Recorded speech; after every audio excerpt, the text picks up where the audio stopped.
میرے مرتبے بلند کی ہو رہے گی. اللہ اکبر. رب قدیر ارشاد فرمائے گا میرے بندے جب تو اس دنیا فانی سے دنیا بقا کی طرف چلا تھا اس وقت تو نے جو ہے تیری عورت کے پیٹ کے اندر تیری بیوی کے شکم کے اندر ایک بچے کو چھوڑا تھا. وہ بچہ جب جو ہے بولنے کے قابل ہوا اور وہ بچہ اللہ اکبر جب وہ استاذ کے پاس آیا اب وہ مجھے جو ہے رحمان الرحیم کہہ کر کے بار بار پکار لگا گے. اللہ اکبر. رب قدیر نے کہا جب وہ تیرا بچہ زمین پر مجھے رحمان الرحیم کہہ رہا گے تیرے درجات یہاں بلند ہو رہے ہیں تیرا مقام یہاں بلند ہو رہا گے. پتہ یہ چلا میرے آقا صلی اللہ علیہ وسلم کے پیارے دیوانوں یہ سارے مقامات کیسے میسر ہوتے ہیں؟ یہ نکاح کرنے کے بعد میسر ہوتے ہیں. آؤ میں آپ کو بتاؤ نکاح کی عظمت کیا ہے, نکاح کی فضیلت کیا ہے. اللہ کے رسول صلی اللہ علیہ وسلم نے ارشاد فرمایا جس نے بھی نکاح کر لیا اس نے اپنے آدھے ایمان کو محفوظ کر لیا. اللہ اکبر. آپ قرآن مجید کی تلاوت کرتے ہیں مگر کہیں آپ نے قرآن مجید کے اندر یہ نہیں سنا ہوگا یہ نہیں پڑھا ہوگا کہ جس نے نماز کو پڑھ لی اس نے اپنے آدھے ایمان کو محفوظ کر لیا, جس نے روزے رکھ لیے اس نے اپنے آدھے ایمان کو محفوظ کر لیا, جس نے حج کو ادا کیا اس نے اپنے آدھے ایمان کو محفوظ کر لیا, جس نے زکات ادا کی اس نے اپنے آدھے ایمان کو محفوظ کیا. نہیں بلکہ نکاح کی عظمت تو دیکھو, نکاح کی فضیلت دیکھو. اللہ کے محبوب کہتے ہیں جس نے بھی نکاح فرما لیا اس نے اپنے آدھے ایمان کو محفوظ کر لیا.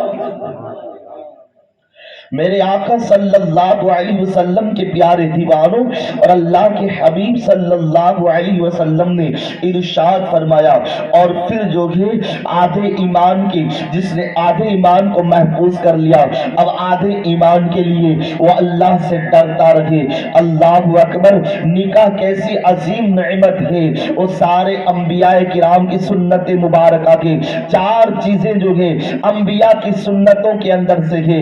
ایک حیا کرنا یہ انبیاء کرام کی سنت مبارکہ کے, خوشبو لگانا یہ انبیاء کرام کی سنت مبارکہ کے, مسواک کرنا یہ انبیاء کرام کی سنت مبارکہ کے, اور نکاح کرنا یہ بھی انبیاء کرام کی سنت مبارکہ کے. میرے آقا صلی اللہ علیہ وسلم کے پیارے دیوانوں مگر نکاح کس طرح سے کیا جائے جو اسلام نے نکاح کرنے کا طریقہ ہمیں بتایا. اگر اسی طریقے کے اوپر ہم نکاح اپنے شہزادے یا اپنی شہزادی کا کریں گے تو یقیناً نکاح کے فائدے ہمیں میسر ہوں گے, نکاح کی برکتیں ہمیں نصیب ہوگی. آج جو ہے نکاح کی برکتیں ضائع ہو جاتی ہیں, آج نکاح کی فضیلتیں جو ضائع ہوتی ہے اس کی وجہ یہ ہے نکاح کے اندر نہ جانے کتنے خرافات جنم لے لیتے ہیں, نہ جانے کتنے گناہ جنم لے لیا کرتے ہیں, جس کی وجہ سے جو نکاح کے فائدے ہمیں میسر ہونے چاہیے جو نکاح کی برکتیں ہمیں ملنی چاہیے وہ نکاح کی برکتیں ملتی نہیں ہیں.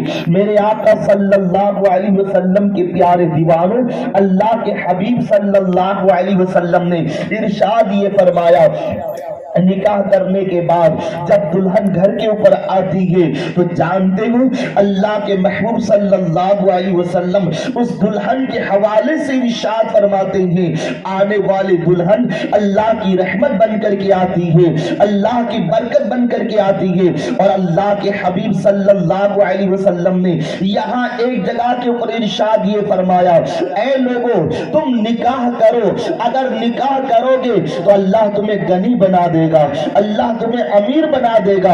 اگر تم تنگ دستی کے اندر مبتلا ہو, اگر تم فاقہ کشی کے اندر مبتلا ہو, اگر تم جو ہے فاقہ کشی کے اندر ہو تو نکاح کر لو.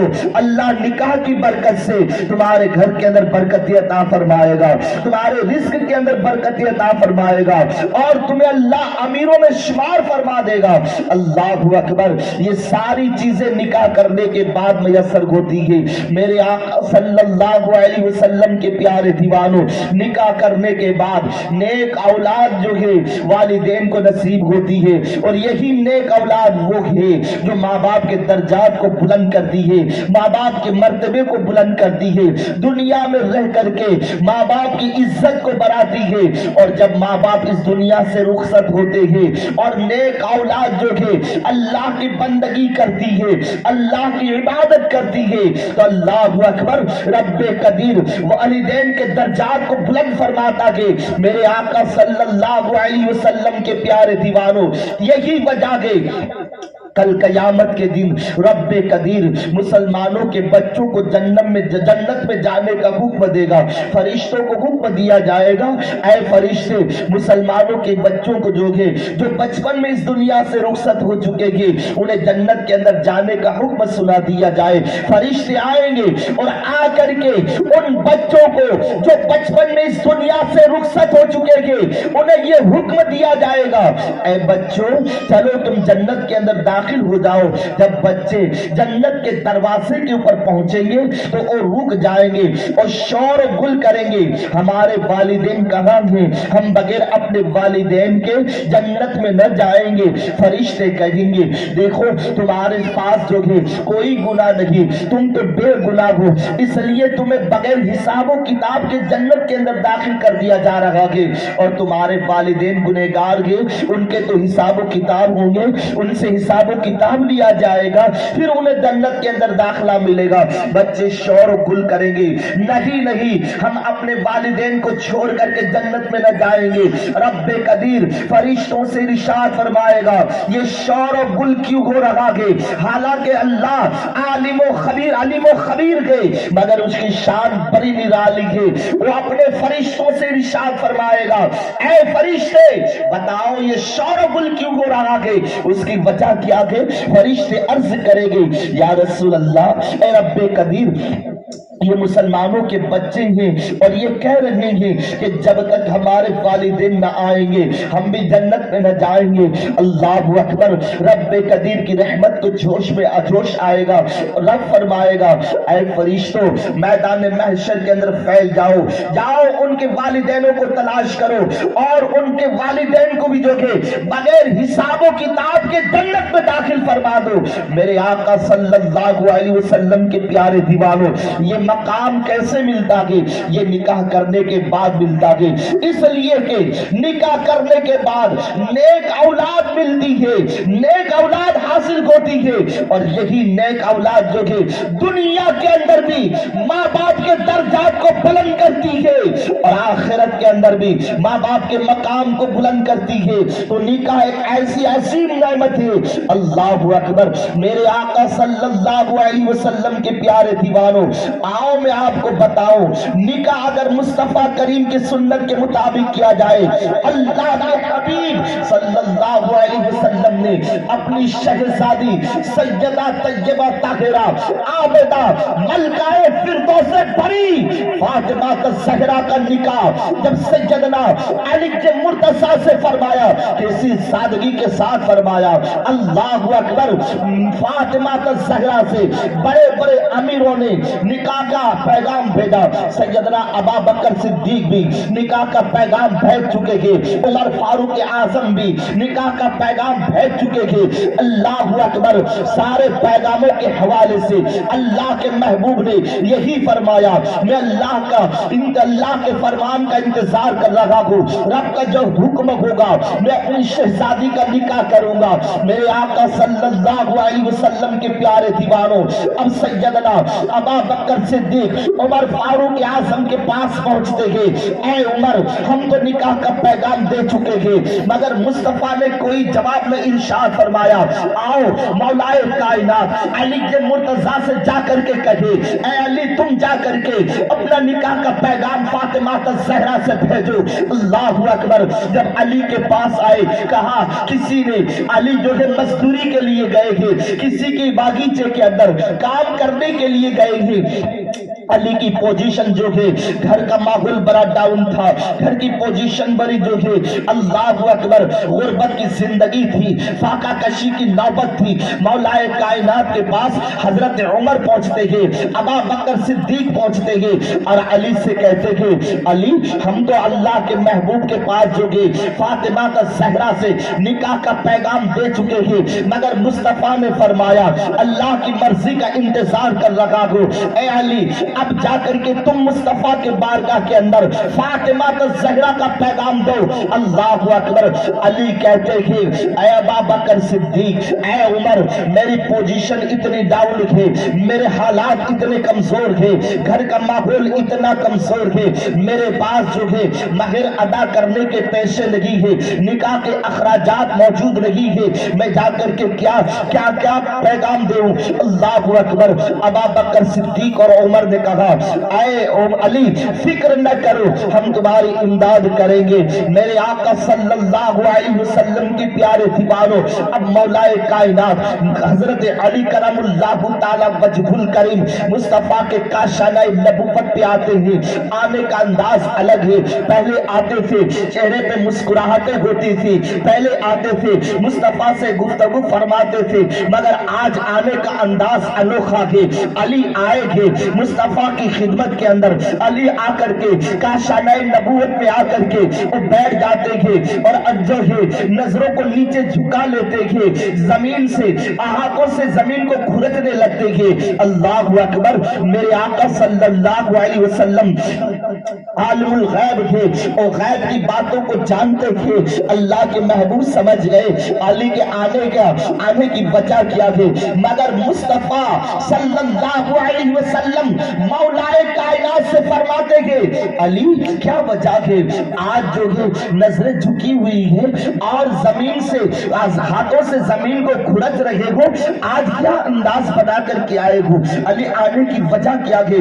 اللہ اکبر۔ مولا کائنات نیچی نظریں جھکا کر کے شرملی حیا اور شرملی نظروں سے مصطفیٰ کریم کے وضحا چہرے کی زیارت کرتے ہوئے کانپتے ہوئے لبوں سے عرض کرتے ہوئے یا رسول اللہ، میں آپ کی پیاری دختر فاطمہ الزہرا سے نکاح عقد کا پیغام لے کر کے آیا ہوں، نکاح کا پیغام لے کر کے آیا ہوں۔ جب مصطفیٰ کریم کی بارگاہ کے اندر مولا کائنات نے یہ عرض کیا، اللہ کے رسول صلی اللہ علیہ وسلم کے چہرے کے اوپر مسکراہٹ آ گئی۔ اللہ کے محبوب نے فرمایا مرحبا مرحبا اے علی، رب قدیر کی بھی یہی مرضی تھی کہ نکاح فاطمہ کا کیا جائے تو مولا کائنات کے ساتھ کیا جائے، علی یہ مرتضیٰ کے ساتھ کیا جائے۔ اب مصطفیٰ کریم کہتے ہیں اے علی بتاؤ تمہارے پاس مہر ادا کرنے کے لیے کیا رقم ہے؟ حضرت علی کہتے ہیں یا رسول اللہ میرے پاس کوئی رقم موجود نہیں ہے، ہاں صرف دو چیزیں میرے پاس موجود ہے، ایک گھوڑا ہے اور ایک بختر ہے۔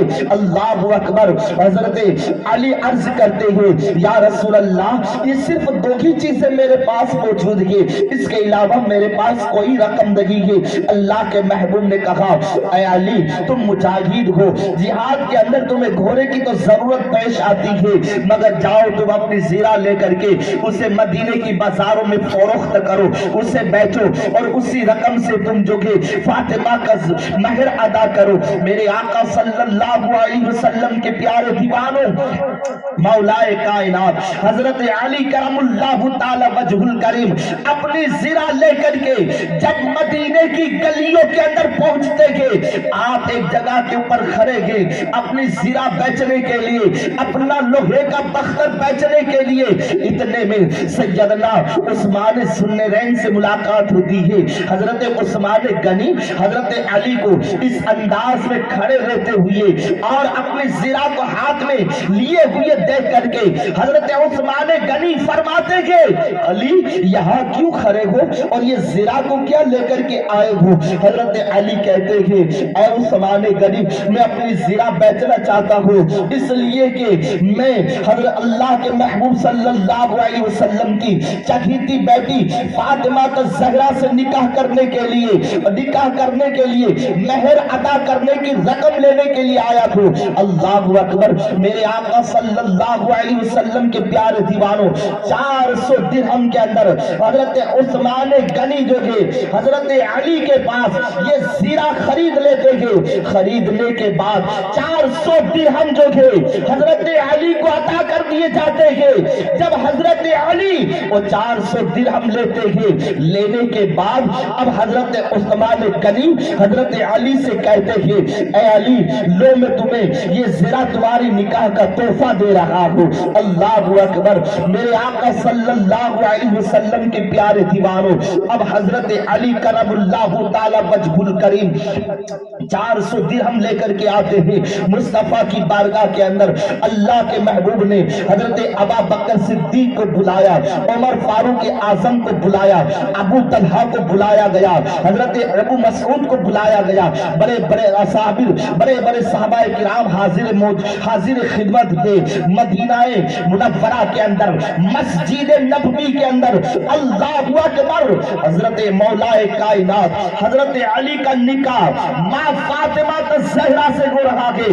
اللہ کے رسول نے اپنی لخت جگر حضرت فاطمہ الزہرا کا نکاح فرمایا, اور نکاح فرمانے کے بعد جب رخصتی ہوتی ہے حضرت فاطمہ الزہرا کی, اللہ کے حبیب صلی اللہ علیہ وسلم نے ایک پانی کا پیالہ منگایا, اور پانی کے پیالے کے اندر اپنے دست مبارک کو رکھتے ہیں, اور پھر اسی پانی کے چند قطرے جو کہ حضرت علی کے چہرے کے اوپر چھڑکتے ہیں, اور اپنی بیٹی با فاطمہ الزہرا کے چہرے کے اوپر چھڑکتے ہیں, اور چھڑکنے کے بعد دونوں کے اندر محبت کی دعا فرماتے ہیں, اور بڑی سادگی کے ساتھ جو ہے اب فاطمہ الزہرا کاشانہ نبوت سے مصطفیٰ کے دربار سے جب اب رخصت ہو کر کے اپنے شوہر مولا کائنات حضرت علی کے گھر کے اوپر پہنچتی ہے.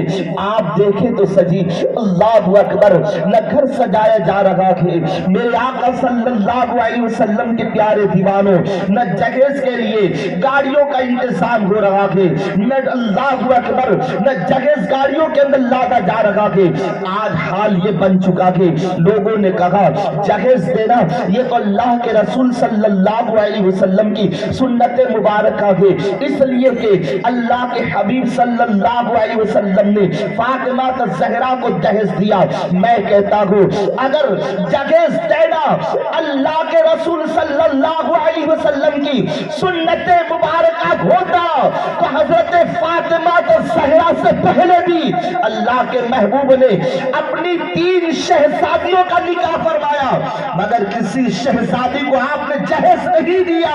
حضرت فاطمہ کو جہیز اس لیے دیا جا رہا ہے کہ حضرت فاطمہ اللہ اکبر جب نیا گھر بساتی ہے, حضرت علی بچپن سے مصطفیٰ کے ساتھ رہتے تھے, مصطفیٰ کی کفالت کے اندر رہتے تھے, آپ کی جوانی بھی مصطفیٰ کے ساتھ گزری, آپ کا پورا بچپنا مصطفیٰ کے گھر کے اوپر گزرا. ہم نکاح کے بعد الگ گھر بسانے کی ضرورت پیش آئی.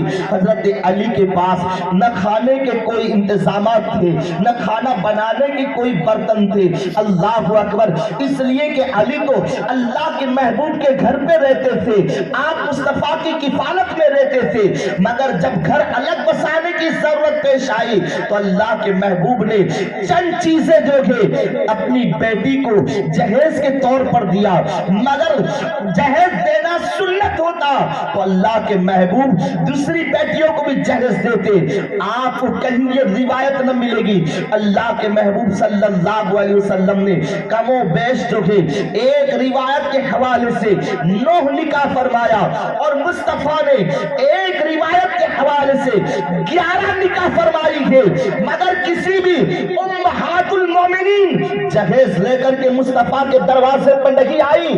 پتہ یہ چلا کہ جہیز دینا سنت نہیں ہے. میرے آقا صلی اللہ علیہ وسلم کے پیارے دیوانوں, یہاں تو پہلے سے ڈیمانڈ ہو رہی ہے, اتنا جہیز ملے گا تب جا کے نکاح کیا جائے گا. اور اللہ اکبر, آج ہمارے مسلم معاشرے کی عورتوں کی حالت یہ بن چکی ہے کہ جب وہ اپنے شہزادے کی نکاح کے لیے کوئی دلہن کو تلاش کرتی ہے, منگیتر کو تلاش کی جاتی ہے, تو سب سے پہلے یہ دیکھا جاتا ہے کہ اس کا باپ مالدار ہے یا نہیں, وہ مالدار گھرانے سے تعلق رکھنے والی ہے یا نہیں, اس کا شمار امیروں میں ہو رہا ہے یا نہیں.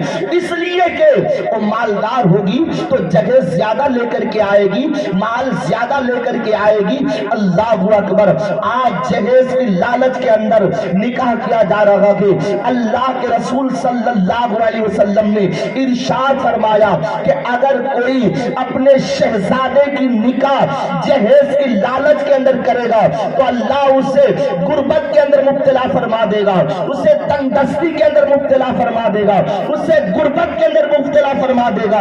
اللہ اکبر. میرے آقا صلی اللہ علیہ وسلم کے پیارے دیوانوں, تو لالچ کے اندر نکاح نہ کیا جائے کبھی بھی. دیکھیں اللہ اکبر, امیر دیکھ کر کے یہ سوچ کر کے نکاح نہ کیا جائے کہ یہ امیر گھرانے سے تعلق رکھنے والی ہے, جہیز زیادہ لے کر کے آئے گی. اللہ اکبر. میرے آقا صلی اللہ علیہ وسلم کے پیارے دیوانوں, اللہ کے محبوب نے فرمایا نکاح 4 چیزوں کو دیکھ کر کے کیا جاتا ہے.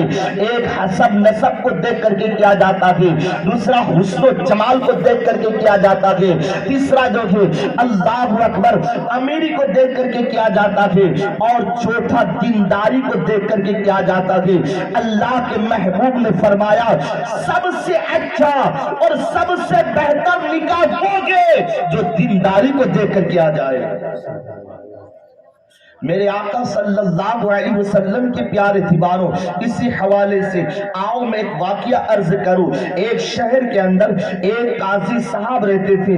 اللہ اکبر. او قاضی صاحب کی ایک اکلوتی بیٹی, بڑی عابدہ تھی, بڑی زاہدہ تھی, بڑی نیک خاتون تھی. میرے آقا صلی اللہ علیہ وسلم کے پیارے دیوانوں, بڑے بڑے عمرہ کے نکاح کے پیغام آتے ہیں, بڑے بڑے روسہ کے عقد کے پیغام آتے ہیں. اے قاضی, ہم آپ کی شہزادی سے نکاح کرنا چاہتے ہیں, ہم آپ کی بیٹی سے نکاح کرنا چاہتے ہیں. مگر قاضی صاحب نے سارے پیغاموں کو ٹھکرا دیا اور ایک غلام کو خرید کر کے لائے جس کا نام مبارک تھا.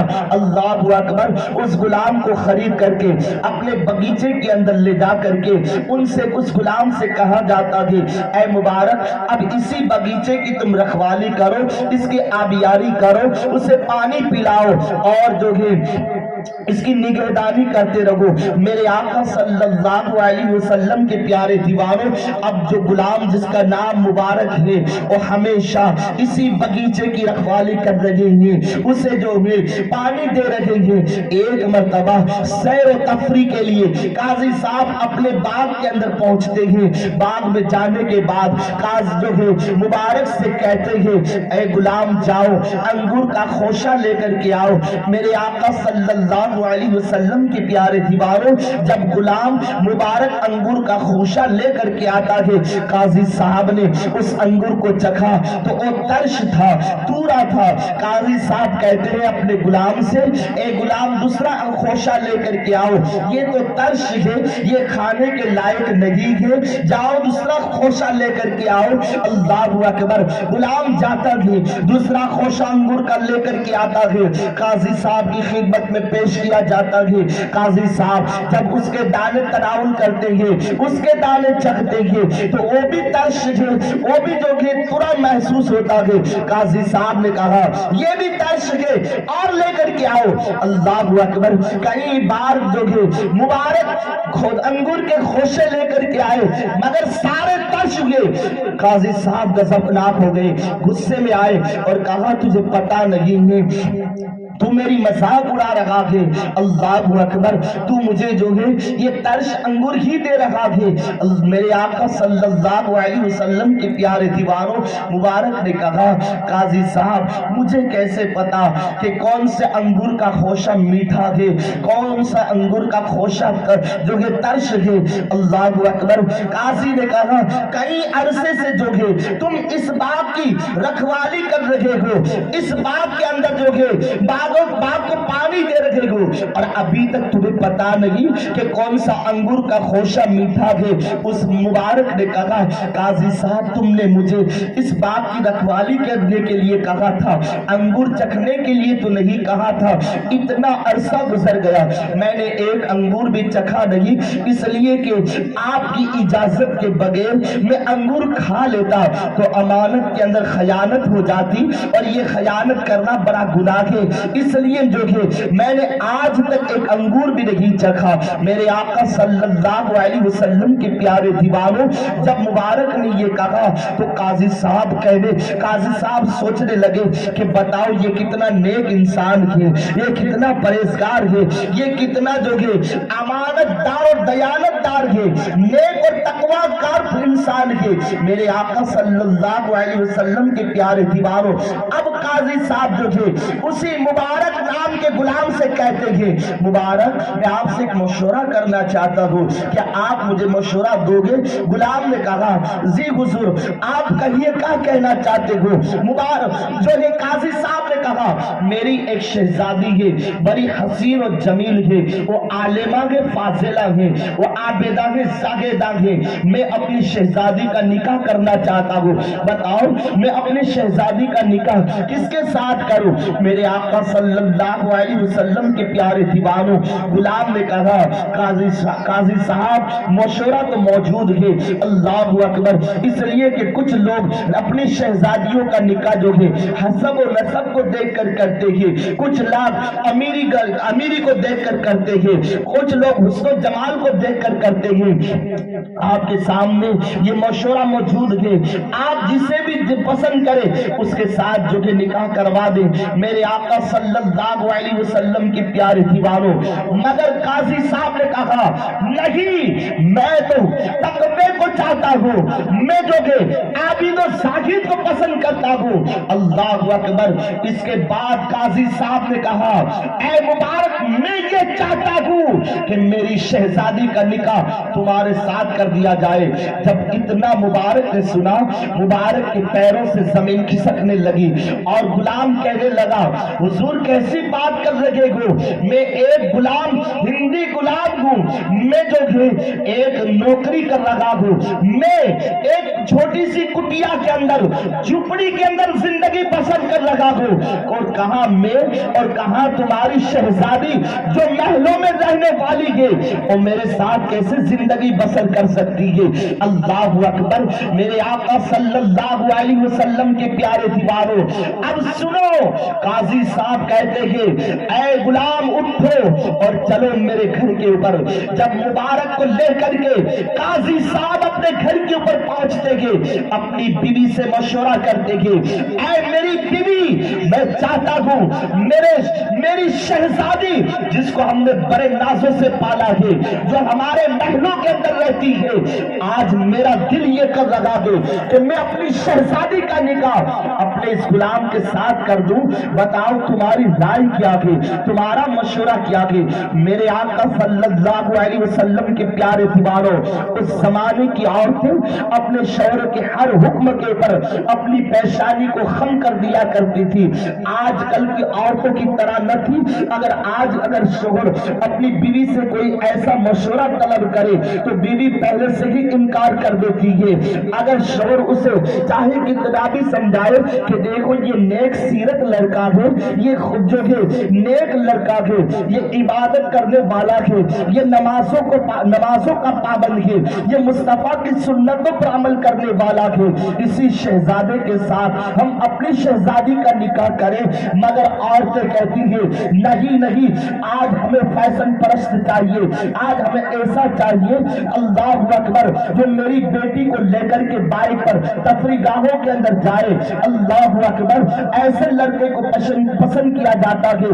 آج کا ماحول یہ بن چکا ہے، اور عورتوں کے اوپر اگر شوہر کوئی دباؤ ڈالے اور اپنی مرضی جو بھی اس پر عائد کرنا چاہتے، تو آج کی عورتیں اپنے شوہروں سے ناراض ہو کر کے نہ جانے کئی دنوں تک جو ہے اپنے شوہر سے بات چیت کرنا ہی بند کر دیتی ہے اور منہ پھلا کر کے بیٹھ جایا کرتی ہے۔ آج کی عورتوں کا یہ حال بن چکا ہے، اس کی وجہ کیا ہے آپ جانتے ہو؟ میرے آقا صلی اللہ علیہ وسلم کے پیارے دیوانوں اور اے فاطمہ الزہرا کی کنیزوں، اگر تم جو کہ چھوٹی چھوٹی بات باتوں کے اوپر اپنے شوہر سے روٹھ جایا کرتی ہو, شوہروں سے ناراض ہو جایا کرتی ہو. وجہ یہ کہ تمہیں اپنے شوہر کے حق معلوم نہیں ہے, تم نہیں جانتی کہ شوہر کا مقام کیا ہوتا ہے, شوہر کا مرتبہ کیا ہوتا ہے. آؤ میں آپ کو بتاؤں. اللہ اکبر. اللہ کے رسول صلی اللہ علیہ وسلم کی مقدس بارگاہ کے اندر ایک خاتون آتی ہے, ایک عورت آتی ہے, آ کر کے عرض کرتی ہے, یا رسول اللہ صلی اللہ علیہ وسلم, میں غیر شادی شدہ ہوں, میں نے ابھی نکاح نہیں کیا, میں نے ابھی شادی نہیں کی, مگر یا رسول اللہ اب میں نکاح کرنا چاہتی ہوں, مگر نکاح کرنے سے پہلے میرے آقا میں آپ کی خدمت میں اس لیے آئی ہوں تاکہ میں اپنے شوہر کے حقوق کو جان جاؤں, تاکہ میں اپنے شوہر کے حقوق پہچان جاؤں, تاکہ مجھ سے کوئی خطا نہ ہو جائے, تاکہ مجھ سے کوئی غلطی نہ ہو جائے, مجھ سے میرا شوہر ناراض نہ ہو. یا رسول اللہ میں آپ کی خدمت میں اس لیے آئی ہوں کہ اب میں نکاح کرنا چاہتی ہوں, آپ مجھے میرے شوہر کے حق بتا دیجئے. اللہ اکبر. ان عورتوں کے دلوں کے اندر اپنے شوہر کا مقام کتنا بلند ہوتا تھا, وہ کس طرح سے اپنے شوہروں کی تعظیم کرنا جانتی تھی, آپ کو نہیں پتا. اللہ اکبر. ماں فاطمہ الزہرا سیدہ طیبہ طاہرہ ملکہ فردوس بری حضرت فاطمہ الزہرا کہتی ہے, میں نے آج تک جو کہ میرے شوہر علی کا چہرہ بغیر وضو کے نہیں دیکھا ہے. اللہ اکبر. وہ شوہروں کی تعظیم تھی, وہ شوہروں کے مقام کو پہچانتی تھی. آج کل کی عورتوں کی طرح نہیں کہ شوہر نے اگر کوئی ایسی بات کر دی جو بیوی کی مرضی کے خلاف ہو جائے تو بیوی اپنے شوہر سے ناراض ہو جائے, چند دنوں تک جو ہے اس سے سلام و کلام ہی بند کر دے اور منہ پھلا کر کے بیٹھ جائے. آج کل کی عورتوں کی طرح نہیں تھی. سنو سنو, اللہ کے رسول صلی اللہ علیہ وسلم ارشاد فرماتے ہیں, اگر کوئی عورت سے اس کا شوہر ناراض ہو جائے اور ناراض ہو کر کے ایک شب اگر وہ سوتا رہے, اللہ کے حبیب فرماتے ہیں ایسی عورت پر اللہ اور اس کے رسول کی لعنت اور فٹکار برستی ہے. جو ایک رات اس کا شوہر اس سے ناراض ہو جائے تو جب تک اسے راضی نہ کر لے اللہ اور اس کے رسول کی لعنت پڑتی ہے. اور سنو, ماں فاطمہ الزہرا اور مولا کائنات کے درمیان میں کچھ ایسی بات پیش آئی کہ حضرت فاطمہ الزہرا چند لمحوں کے لیے مولا کائنات سے کچھ ناراض ہو گئی. حضرت علی کرم اللہ تعالی وجہ الکریم اللہ کے محبوب کی خدمت میں حاضر ہوئی. یا رسول اللہ صلی اللہ علیہ وسلم, فاطمہ الزہرا مجھ سے ناراض ہو گئی تھی. اللہ کے حبیب نے فوراً ہی اپنی بیٹی فاطمہ الزہرا کو بلایا اور بلا کر کے فرمایا, اے فاطمہ, اگر تو مجھے قیامت کے دن اس حال میں ملی کہ تو نے اپنے شوہر کو ناراض کر دیا تو میں تمہاری بخشش نہ فرماؤں گا. اے میرے آقا صلی اللہ علیہ وسلم کی کنیز و سن.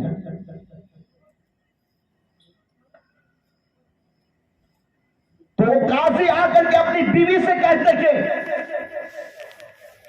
کہ میں چاہتا ہوں کہ اپنی شہزادی کا نکاح اس غلام کے ساتھ کر دیا جائے. قاضی صاحب کی بیوی کہتی ہے, میرے سرتاج,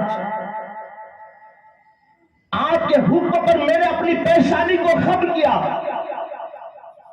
مگر آپ اجازت دیں تو میں اپنی بیٹی سے بھی پوچھ لوں. قاضی صاحب نے کہا, اپنی بیوی سے جاؤ, تم اپنی بیٹی سے مشورہ کر لو. ماں اپنی بیٹی کے پاس آتی ہے. وہ بیٹی جو محلوں میں پلنے والی تھی بڑے نازوں سے اسے پالی گئی تھی. ماں آ کر کے اپنی بیٹی سے کہتی ہے بیٹی تمہارے والد کا یہ مشورہ ہے، وہ چاہتے یہ کہ ہمارے باپ کے رکھوالے غلام اس سے تمہارا نکاح کر دیا جائے، بتاؤ تمہاری مرضی کیا ہے. اس زمانے کی بچیاں بھی نیک سیرت ہوا کرتی تھی، آج کل کی بچیوں کی طرح نہیں کہ دوپٹے کو پسند بنا کر کے بازاروں میں گھومے. ابھی نکاح نہ ہوا وہ منگے تر ہی وہ اپنے شوہروں کے ساتھ بائک پہ گھوم رہی ہے. اس زمانے کی بچیاں بڑی نیک سیرت تھی، اپنے والدین کی ہر بات کے اوپر عمل کیا کرتی تھی. ماں نے آ کر کے جب بچی سے یہ پوچھا کہ بتاؤ تمہارے والد کا یہ ارادہ ہے کہ غلام کے ساتھ نکاح کر دیا جائے، تمہاری مرضی کیا ہے؟ بیٹی کہتی ہے ماں میں نے آج سے پہلے تمہاری کوئی بات کو نہیں ٹالا اور آج کے بعد بھی میں کوئی بات تمہاری نہ ٹالوں گی، تمہاری جو مرضی ہوگی میری اسی میں خوشی ہوگی. جب بیٹی کی مرضی بھی دیکھی گئی تو قاضی صاحب نے اپنی شہزادی کا نکاح اس مبارک نام کے غلام کے ساتھ کر دیا. اب جانتے ہو شہزادی بھی نیک عابدہ زاہدہ ہے اور یہ غلام مبارک بھی عابد و زاہد ہے. ان کے بطن سے پیدا ہونے والا کوئی بچہ عام نہیں ہوتا ہے، ان کے بطن سے پیدا ہونے والا عبداللہ بن مبارک پیدا ہوتے ہیں جو 2 لاکھ حدیثوں کے حافظ ہوتے ہیں. اور عبداللہ بن مبارک وہ کے کل قیامت کے دن امام اعظم ابو حنیفہ سے پوچھا جائے گا اے ابو حنیفہ تم کیا لے کر کے آئے ہو؟ تو امام اعظم ابو حنیفہ یہ کہتے ہیں کہ جب میرا رب مجھ سے پوچھے گا اے ابو حنیفہ کیا لے کر کے آئے ہو تو میں عبداللہ بن مبارک کو پیش کر دوں گا. یہ مبارک ہستی کب پیدا ہوتی ہے؟ جب شور بھی نیک ہو، بیوی بھی نیک ہو تو بچے اللہ کے ولی پیدا ہویا کرتے ہیں. میرے آقا صلی اللہ علیہ وسلم کے پیارے دیوانوں، تو نکاح یہ مصطفیٰ کریم کی بڑی پیاری سنت ہے. اور نکاح کے حوالے سے بتایا جاتا ہے کہ سارے رشتے جو ہیں یہ دنیا میں آنے کے بعد وجود میں آئے. بھائی بھائی کا رشتہ دنیا میں آنے کے بعد وجود میں آیا. بہن بھائی کا رشتہ دنیا میں آنے کے بعد وجود میں آیا. ماں باپ کا عظیم رشتہ وہ بھی دنیا میں آنے کے بعد وجود میں آیا. مگر میاں بیوی کا رشتہ دنیا میں نہیں بلکہ جنت میں وجود میں آیا ہے. حضرت آدم کا نکاح حوا سے ہوا تو دنیا میں نہیں جنت میں ہوا ہے. تو نکاح کتنی عظیم نعمت ہے. میرے آقا صلی اللہ علیہ وسلم کے پیارے دیوانوں، اگر نکاح کی برکتیں حاصل کرنا چاہیں، نکاح کی فضیلتیں حاصل کرنا چاہیں، تو جس طرح سے مصطفیٰ کریم نے اپنی شہزادی کی نکاح بڑی سادگی کے ساتھ فرمائی، اگر ہم بھی بڑی سادگی کے ساتھ اپنے شہزادے اور اپنی شہزادیوں کا نکاح کریں گے تو یقیناً نکاح کی برکتیں ہمیں نصیب ہوگی. رب قدیر کی بارگاہ میں دعا ہے، خالق کائنات ہمیں خوب نکاح کے سنت کے اوپر عمل کرنے کی توفیق عطا فرمائے۔